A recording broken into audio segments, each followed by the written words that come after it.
وہ جو کوئی بھی ہیں مجھ سے اچھی طرح واقف ہوں گے کیونکہ میں بھی کوئی نیک نام آدمی نہیں ہوں. تم بے جھجک بتاؤ کہ اصل معاملہ ہے کیا؟ وہ دراصل یہ جال کسی اور کے لیے بچھایا گیا تھا مگر بدقسمتی سے آپ اس میں پھنس گئے. اس نے سہمے ہوئے لہجے میں کہا. پھر چونک کر بولی.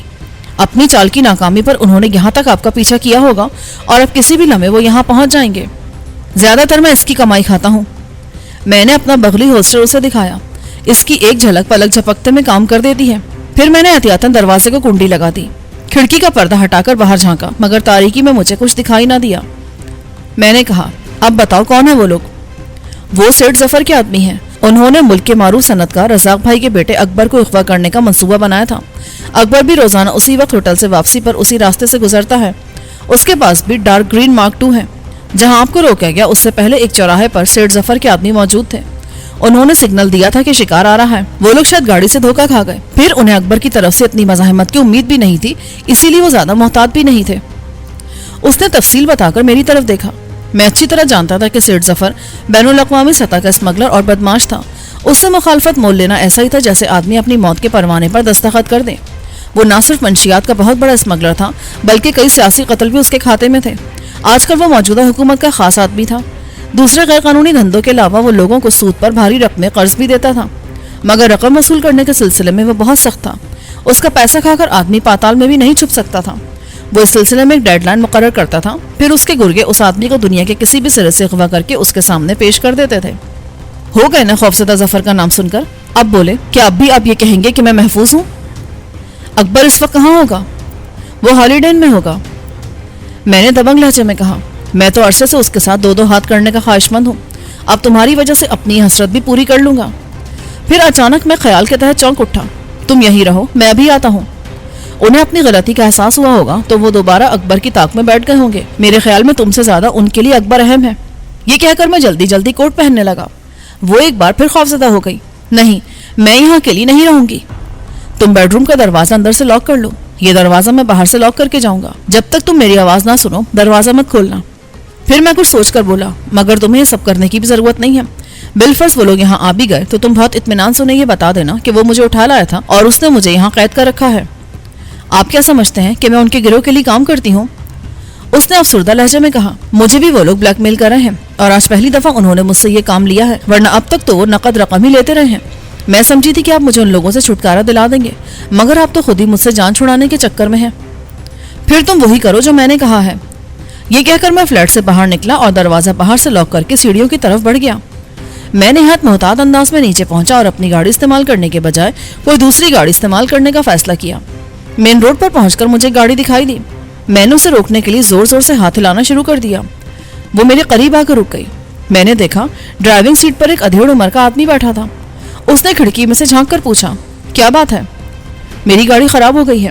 آپ مجھے کسی ایسی جگہ ڈراپ کر دیں جہاں سے مجھے کوئی سواری مل جائے تو آپ کی بہت مہربانی ہوگی. میرا لہجہ خوش آمدانہ تھا. میں نیو ٹاؤن تک جا رہا ہوں, وہاں سے شاید تمہیں کوئی ٹیکسی مل سکے. یہ کہہ کر اس نے اگلا دروازہ کھول دیا. میں جھپٹ کر گاڑی میں جا بیٹھا. وہ نہایت کمگو شخص تھا یا پھر اجنبیوں سے بے تکلف ہونے کا عادی نہیں تھا. سارے راستے وہ چپ رہا. میرے پاس اتنا وقت نہیں تھا. اب بھی امید کمی تھی کہ اکبر ظفر کے آدمیوں سے بچ گیا ہوگا. ایک چانس صرف یہ تھا کہ وہ اب تک ہوٹل سے ہی نہ نکلا ہو. اچانک مجھے ایک ترکیب سوچ گئی. میں بہت اعتماد سے نیو ٹاؤن کے تھانے میں داخل ہوا. وہاں ایک حوالدار بیٹھا اونگ رہا تھا. میں نے کچھ کہے بغیر اس کے سامنے رکھا ہوا فون اپنی طرف کھسکایا اور ہوٹل کے نمبر ڈائل کیے. سلسلہ ملنے پر میں نے انتہائی باوقار لہجے میں کہا. مجھے مسٹر اکبر بندوق والا سے بات کرنی ہے. Hold on please. دوسری طرف سے کسی نے مؤدب لہجے میں جواب دیا. میں عالم اضطراب میں ریسیور تھامے کھڑا رہا. تھوڑی دیر بعد فون پر ایک بھاری بھرکم آواز سنائی دی. یس, اکبر اسپیکنگ. میں نے سکون کا سانس لیا. گویا اب تک وہ ظفر کے آدمیوں سے محفوظ تھا. مسٹر اکبر, میری بات غور سے سنو. میں تمہارے لیے اجنبی ہوں لیکن تمہارا ہمدرد ہوں. تم خطرے میں ہو. اس وقت تک ہوٹل سے باہر مت نکلنا جب تک میں وہاں نہ پہنچ جاؤں. میری بات سمجھ رہے ہو نا؟ لیکن تم ہو کون اور مجھے کیا خطرہ ہے؟ اس نے الجھے ہوئے لہجے میں کہا. اس کی آواز خمار آلود تھی. میں نے کہا نا میں تمہارا ہمدرد ہوں. تمہارے والد کے مجھ پر بہت احسانات ہیں, بس انہی کے ناطے میں تمہیں خطرے سے بچانا چاہتا ہوں. ظفر کے آدمی تمہاری طاق میں ہیں. میں نے جلدی جلدی بات پوری کی تاکہ وہ فون بند نہ کر دے. دوسری طرف سناٹا سا چھا گیا. میں سمجھا شاید اس نے فون بند کر دیا مگر چند لمحوں بعد اکبر کی گھبرائی ہوئی آواز سنائی دی. لیکن وہ تو میں.